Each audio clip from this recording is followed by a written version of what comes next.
Well, hey everybody, today I want to talk about productivity. And before we get to that, if this is one of your first times watching one of my videos, I want you to know this is a different style. If you've been watching for a while, especially I want you to know this is a different style. In fact, this is going to be pretty candid. This is going to be like very candid. So other videos that I've done have, it's really all about helping you get what you really want. And you think about the things that you want and they often disappoint. You pursue what you think is gonna be happiness, kitchen renovation, a new job, promotion, anything like that. And it brings a little bit of happiness for a while. It just ends up oftentimes disappointing. I've had that happen to me so many times in my life. So I'll talk about what you really want, how to bring lasting happiness and sense of purpose, identity. And in the other videos, I end up talking about pop culture, from movies to music to current events. And then also have some videos that are on like real life issues, heartbreak, different desires that you have. And for the most part, it's sorted by playlist on the video. But again, if you've been watching these, this is a new style. I'm sitting here at my desk. I have a couple of thoughts I want to share with you about productivity. I'm sitting here also with my friend Brett. I've worked with a number of years, who makes most of these videos really awesome. So this will be a little bit of a break for him, much less editing. But let's get into it. Talk about productivity. Productivity has really become like, I don't know, it's become a buzzword. I've been interested in it a long time, and I don't know how much of it's because it's been such a buzzword. Like, many people are talking about productivity. And, I've tried some of the different hacks. Brett, you've probably seen like different hacks. Like, everybody has these hacks, life hacks for different things. And I understand the idea. I think we've kind of replaced the word tip with hacks, and we try to hack into things. You can't really hack life though. No, you can't really hack life to get what you really want. There may be some tips that you can do it, but when it comes to productivity, you'll see things like, you got to get up at 4 a.m. and you got to take cold showers and do different stuff. And I will be the first to tell you, I have tried getting up at 4 a.m. I have done extensive blocks of my life doing cold showers, and even still do that regularly. I know that sounds super weird for some of you. I'll talk more about that in another video. If you want to talk about it, you can let me know in the comments below. Like, tell me more about why you're so weird and taking cold showers. But those things are not going to bring productivity. Those are things that like might help in different ways, but productivity, it's really common sense. And yet, because of the whirlwind of life, you have a lot of things going on, I'm sure, in your personal life, whether it's family or work or other things you volunteer in, church, if you're connected with a church. You have the whirlwind of things, and then you have also the other things you want to do. And so, the whirlwind often wins. So what I'm about to share with you is really, there's 7, I wrote this down, 7 interconnected essentials of productivity. Can you see that? 7 interconnected essentials of productivity. And again, most of this is common sense, but when we get to the 7th one, it's the one that I myself have skipped so many times, and even now find myself like really struggling. But the 7th one is really one of the most important ones, and it's counterintuitive. It doesn't seem like it makes sense. So I want to talk about the 7th one and why you want productivity but don't do the 7th one. Does that make sense? All right, let's look at these first ones. We'll get to that here in just a second. The first one is to contemplate your ideal week. Contemplate your ideal week. I don't mean just kind of like think about what you wish you could do this week. A few years ago, I don't know, several years ago at this point, when I first started thinking in terms of an ideal week, I was talking about it with one of my cousins, and we were talking about productivity and everything. And he was like, well, my ideal week would be to go on vacation. That's not what it is. Ideal week is not vacation. It's thinking about your life, like the things that make up your life, all of your different responsibilities, as well as just other things you want to do, like fun, hobbies, and things like that. So what you're going to do is to think about the kind of life that you want. Think about the kind of week that you want. And just like a budget with money, you're gonna budget your time. You're gonna allocate your time. It's a finite resource, so you're gonna allocate it.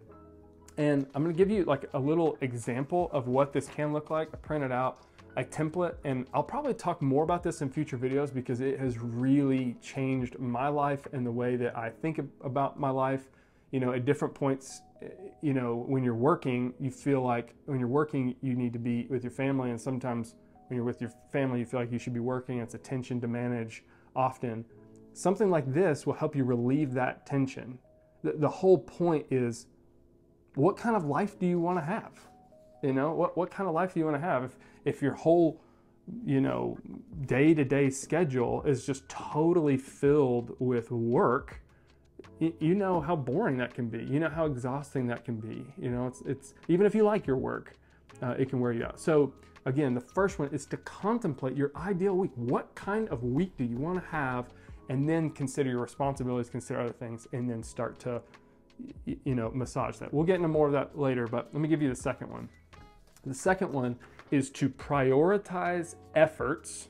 Number 2, prioritize efforts with the highest return on investment. Prioritize efforts with the highest return on investment.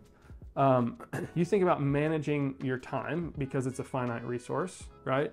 And managing your time is good, but managing your energy is better. And you only have so much energy in a day, right? And maybe you try to get energy in different ways from like drinking coffee and other stuff, and you try to extend a certain amount of time. But the reality is that you only have, and this is like scientifically studied, I'm not gonna give you all that, I'm not a scientist, but I've read about it.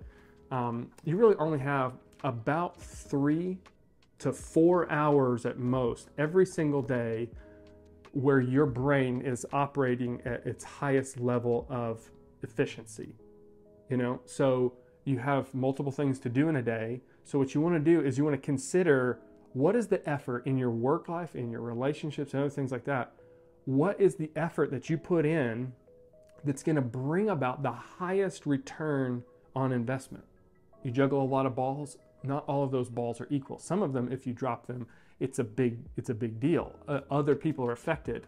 You know, some balls you drop long enough, you don't have a job anymore, right? So you have glass balls, you have other types of balls. You don't want to drop the glass balls. So what are the glass balls in your life, and how can you prioritize that early on? And I'm going to show you this thing again, because this is so helpful whenever you're contemplating your ideal week and you're thinking about the time that you have and everything you have that you need to do and you want to do. And you're going to map all that out, basically Sunday, Monday, Tuesday, Wednesday, Thursday, Friday, Saturday, with time stamps all down the side. And you're going to map all of that out based off of its level of priority. And you're going to consider, I don't know how well you can see this, over on this side, you have different zones, what I'm calling zones of energy. You have like a yellow zone, green zone, and a red zone.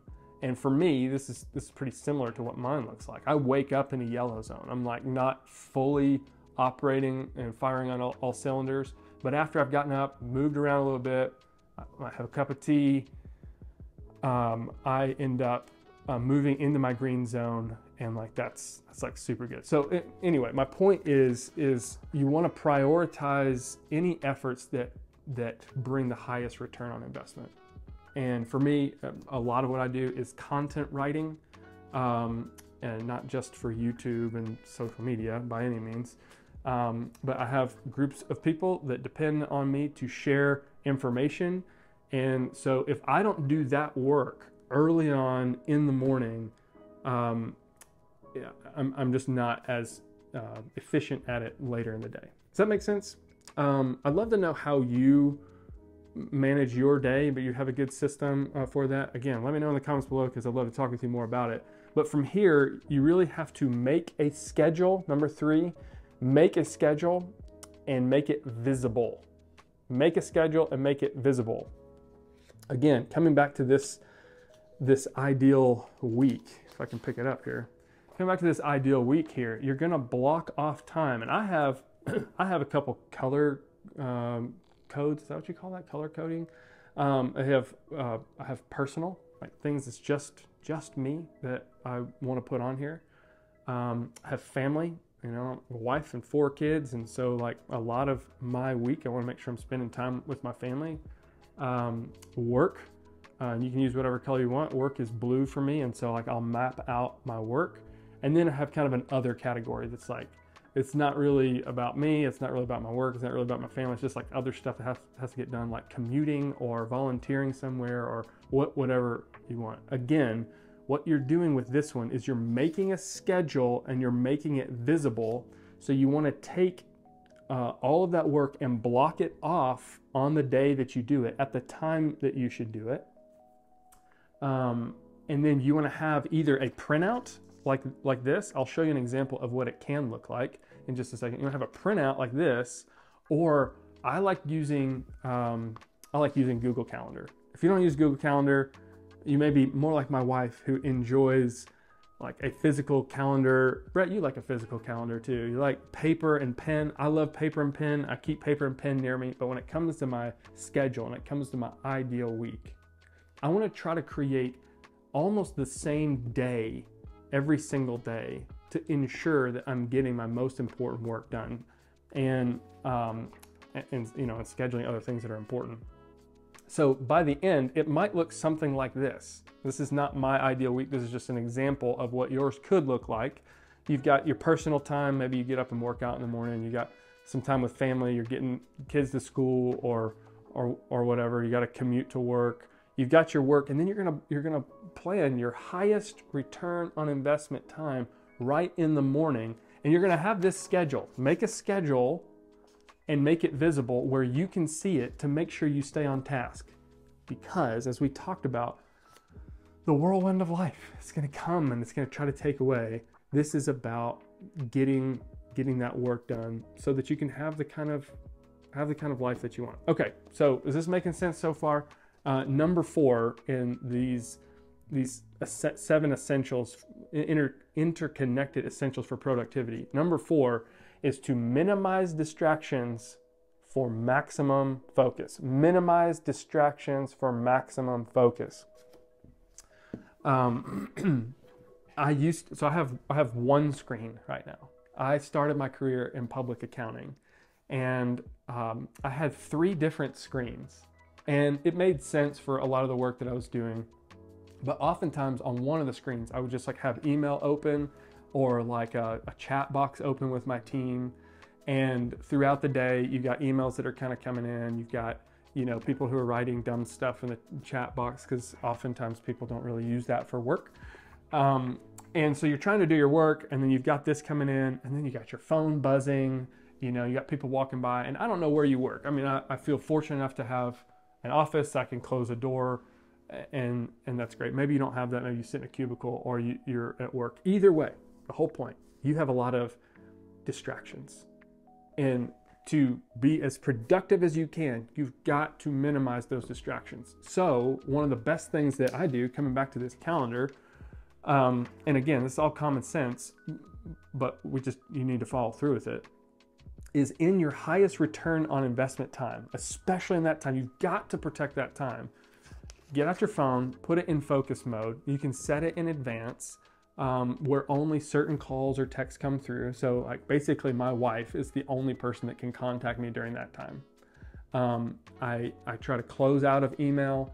I sometimes will put my phone like on the other side of the room or even out of the room. I will take off my watch, this is my Apple Watch that continues to buzz to tell me I need to stand and what to do, things like that. It's like, take it off, remove those distractions to make sure that you can focus on that most important work. So that's the 4th one, minimize distractions for maximum focus. I do this, and the team that I work with, not everybody loves this, but I find it really helpful. I have a white noise machine outside of my office that when I just really need to zone in and I don't need any distractions, closing my door isn't quite enough. I sometimes just turn that white noise machine on, and it kind of just signals to everyone else in the office, I've got to focus. And whatever you have to do. The point is minimize distractions for maximum focus if you really want productivity. Okay, number 5. Move your body to reset your mind. Move your body to reset your mind. After you have been working so hard with your mind, in those first 3 to 4 hours of work. You really do have to stand up and move around. You need to get the blood pumping, whether that's a workout or a walk or stretching or anything. I have tried in my life to like just keep working, because once you get in that zone, you're like, I'm going up, I'm grinding. But what you don't realize, what I didn't realize, is that your green zone is just evaporating. And about right here, you think you're still in your green zone. I don't know if y'all see that. You're still in your green zone, but you've really started moving into your yellow zone. And you're not as productive as you think you are. And sometimes there's problems, or there's, you know, again, I'm a content writer, so like I will get to a point, I'm trying to explain something and it all starts to get a little fuzzy, and I start to think about things longer. Just stop working. Stop. Stand up. Go move outside. You know, even when I was in accounting, I know some of you are like, I'm not a content writer. What was it? It doesn't matter what you do. Even when I was in public accounting, I get up and go outside and just walk around the building. You've got to have that blood flow. And I find that around 11 o'clock for me personally, like going for a long walk or working out works really well. And it allows that afternoon yellow zone time to extend and even be more productive. Yeah, I mean, hopefully that makes sense. Okay, let me get through these. We only got 2 left. Number 6, we've already talked about your body, but this is even more important. Give your body the best fuel at the best time. Give your body the best fuel at the best time. I'll be honest with you, this is one I am personally still working on. It's like I know what to do, but I don't often follow through with it. Stop eating sugar, okay? I'm saying this as much to myself as to anyone else. Stop eating sugar during your workday at least. In fact, I have found, you know, you hear that breakfast is the most important meal of the day, right? Where did that come up? Where did anyone come up with that? I haven't seen any studies on that. I'm sure some breakfast food company has some studies about that. But, and I like breakfast food. Just eat the breakfast food later. Skip breakfast. In fact, I would encourage you to skip lunch. When I started skipping breakfast at first, like, you know, your blood sugar, your body is like, oh no, what am I doing? It adapts, and it adapts in a powerful way. If you skip breakfast, especially that sugary coffee or anything you're drinking, like you may have an initial burst of energy from that, but you begin to crash. And I noticed this more and more as I got older. You know, I'm in my mid 30s now, and it's very different. Your body just responds to it very, very differently than it did in your 20s. So, yeah, so you've got to fuel your body at the right time. And I would say, like, don't eat until after like 2 or 3. And many times I just eat 1 meal a day. And some of you, I know you're thinking this because I have the same issue is, well, I've got people who, you know, I need to do lunch with, and lunch is a great time to go do a meeting. And people will say things like, hey, we need to meet. And you're like, I don't know if I can. And then they'll say, well, you got to eat. You actually don't have to. You can eat later. I find lunch meetings often, man, it just makes my afternoon like super foggy. So there's only a few people in my life that I will say yes to a lunch meeting at this point. Pretty much say no categorically to breakfast, but to lunch, there's just a few people I will say yes to, and it's a relational thing. Maybe it's a mentor of mine, or it's a good friend of mine, like Brett. I do lunch with Brett, but many other people I don't. Why? Because I'm trying to fuel my body at the right time. And personally, I have found eliminating sugar, waiting till the afternoon or even the evening to eat, I am more productive. Okay, I think I've hit that one enough. Here's the 7th one. I talked about this at the beginning of the video. The 7th one is the one that nobody does, but it is probably the most important. And again, these are all interconnected. And if you don't do the 7th one, it almost doesn't matter on the other things we've talked about. It really doesn't. You can do all of that, and you can see a bump in your productivity, but you will see an eventual sharp decline if you don't do number 7. Number 7, rest like your life depends on it, because it does. rest like your life depends on it, because it really does. If you are not actively resting, and I don't mean like vegging out in front of the TV while you're scrolling to Instagram. I've done that myself. You can do that. That's just not rest. Just don't call that rest. Don't call sleeping in a little bit longer rest. That can be helpful, but like true rest is unplugging digitally, not looking at screens. It is doing not work. What is not work? It's I don't know, it's like hobbies, it's walking, it's working out, it's being with family. It can be whatever you want. You should just feel a mental relaxation in your mind. Sometimes rest can just be with a certain person that refills you up. I mean, you have people in your life that are VDPs, and they're very dependable people. These are people that are like, you can just count on them to be there in your life. But then there's other types of people. There's other types of VDPs. These are very drainable people. And, I love all people. I'm sure you do too. But there's some people that drain your energy. And so you need to find the VRPs, the very resourceful people that fill you back up, that charge you back up, emotionally lift you back up, so that you can have the energy to keep doing what you're doing. The point is, you have to rest. What does rest look like for you? I'd love to know, because I'm still learning how to do this one myself. So let me know in the comments below. How do you rest? What are some ways that you rest? If you don't do it, your productivity will eventually take a sharp, sharp decline. So again, we've been talking about productivity, and I hope these 7 interconnected essentials can be helpful for you. I will probably talk more about them in the weeks ahead, because I find them so helpful and I want to help you get what you really want. But let's talk about productivity just for a couple more minutes real quick. Why is it that you want to be so productive? Why is it? I had to ask myself this question at one point, because I got so locked into this idea. I've got to be more productive, and I've got to be more efficient, and I come back to my ideal week calendar, and I'll talk about this with my wife, and I'm always like trying to maximize for productivity. And then I had to stop. I'm like, why is it that I want to be so productive? I think there's at least a couple of reasons. One is that you were created for that. You were designed for productivity. You were designed to create. And I don't know what your faith background is, but what I believe, I think makes sense with all of life, is that we were created by an intelligent designer, and that he created us to be creative.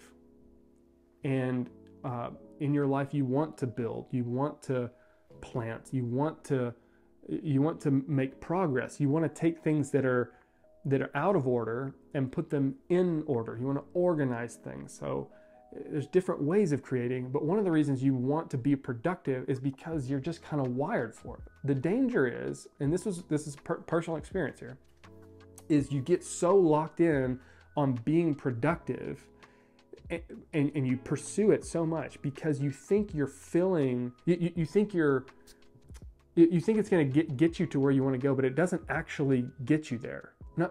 Not always, unless you really know where you're going. I mean, sometimes people do it because, like for me, I was trying to fill a void. It wasn't just about making more money, though maybe that is for you. Sometimes it's because it's your sense of self-worth. You're trying to prove something to someone. You think it's about your own personal value. And so you think, if I'm more productive, then I can feel better about myself. And let me tell you what you're actually doing. And this is because I have been there. You're really trying to wash yourself. You feel dirty in the way that you are, so you want to be better. And if you're more productive, then you'll be better. So you're trying to wash yourself. You're trying to be more clean. You're trying to be have a higher status so that people will look at you better. Maybe this is because of your friend group that you want to have that, or maybe this is because of a relationship with one of your parents, your dad or mom, or somebody in your life that you feel like you've got to rise up and be productive and accomplish things because they